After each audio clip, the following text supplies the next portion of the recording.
আমার চোখে প্রকৃতি বয়ে চলছে নদীর মতো করে। নদী সুন্দর, যতই নোংরা জল আসুক না কেন সে বয়ে নিয়ে যাবে, পরিষ্কার করতে করতে যাচ্ছে। দেওয়ানিগিরি বেশি করে মানুষ, এটা মানা যায় না কিন্তু বলতে হয়। নমস্কার বন্ধুরা, আমি এখন যে জায়গাতে আছি এটা একটা অদ্ভুত জায়গা। মানে মাটির নিচে, মনে করেন নিচে হয়ে গেছে এটা রাস্তা, আর দুই সাইডে চাষাবাদ। এদিকে আনারস গাছের চারা লাগিয়েছে, এখানে আনারস গাছ হবে, তার উপরে হচ্ছে চা বাগান। এইদিকেও সেম, উপরে চা বাগান, আনারস গাছ, আর এদিকে জঙ্গল, এটা রাস্তা একটা। আর হচ্ছে এখানে আছে বাঁশঝাড় আর বিভিন্ন প্রকৃতির গাছ। তার সামনে একটা আছে নদীর ব্রিজ। সেই নদীর ব্রিজটাই কি ভাগ করে দিয়েছে গ্রামের সীমান্ত নাকি আলাদা কিছু? নদীর ব্রিজ কবে হয়েছে এটা আমি ঠিকঠাক জানি না। নদীর ব্রিজের রং দেখো। আমি এখন নদীর দিকে নামতেছি, নদীর জল খুব পরিষ্কার দেখাচ্ছে আমার কাছে।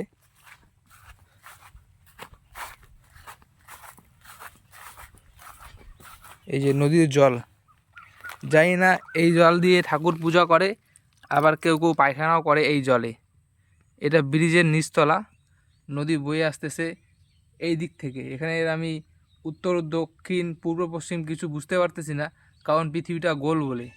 নাহলে তো এক নজরে ধরা যাইত এটা হচ্ছে পূর্ব দিক, কিন্তু পৃথিবী গোল, ধরবো কোন দিক? চলো এখন ব্রিজের উপরের ভিউ দেখাই।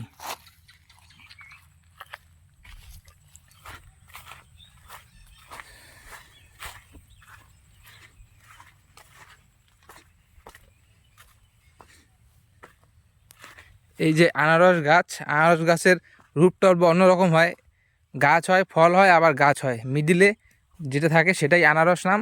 সেটাই আমরা বাজারে বা কিনে বা চাষ করে খাই, সেটাই এক ধরনের ফল। সেটাতে কি অন্য কিছু আছে নাকি? ভগবানের রূপ আমার মনে হয় আছে, গৌতম বুদ্ধ। এইসব নিয়ে কেউ ইশারাতে খেলা করে আমার মনে হয়। আপনার যদি এইসব কিছু মতামত থাকে তাহলে অবশ্যই কমেন্টে জানাবেন। এই যে প্রকৃতির সৌন্দর্য, ব্রিজ দিয়েছে এখানে দুইটা কালার, কালো সাদা আর সবুজ। কালো সাদা, সাদা কালা সবুজ। এখানে কেউ কেউ টাইম পাস করে, কেউ এসে প্রকৃতি দেখে। কিন্তু সঠিক কোনটা, টাইম পাস করা নাকি প্রকৃতিকে চেনা বা প্রকৃতি দেখা? আমার চোখে প্রকৃতি বয়ে চলছে নদীর মতো করে। নদী সুন্দর, যতই নোংরা জল আসুক না কেন সে বয়ে নিয়ে যাবে, পরিষ্কার করতে করতে যাচ্ছে। তবে ঘাসগুলোও কিন্তু নদীর জন্যে পরিষ্কার হচ্ছে, কোনো কিছু নেই। নদীতে মাছ আসতেছে, নিজের মতো খেলা করছে। আর মানুষ জাতি সব সময় দেওয়ানিগিরি বেশি করে মানুষ, এটা মানা যায় না কিন্তু বলতে হয়।